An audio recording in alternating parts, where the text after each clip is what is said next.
هذه القصيدة للشاعر فالح بن ناصر آل صيفان.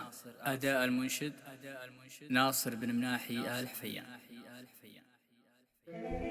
يا الله باسمك بديت أبيات عسى المعاني تلاحيني خصيتنا طيبين الذات واهدي سلامي ملاييني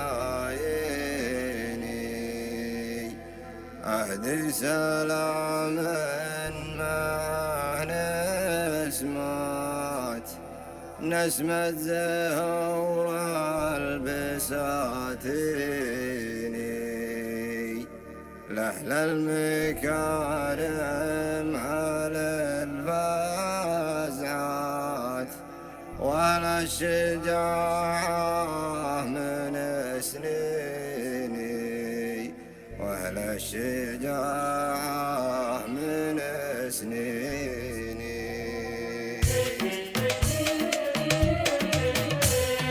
يا الله باسمك بديت أبيات عسى المعاني تلاحيني خصيتنا طيبين الذات وأهدي سلامي ملاييني أهدي سلام معه نسمة زهور البساتيني لأهل المكارم هل الفزعات ولا الشجاعة من سنيني سقم العدو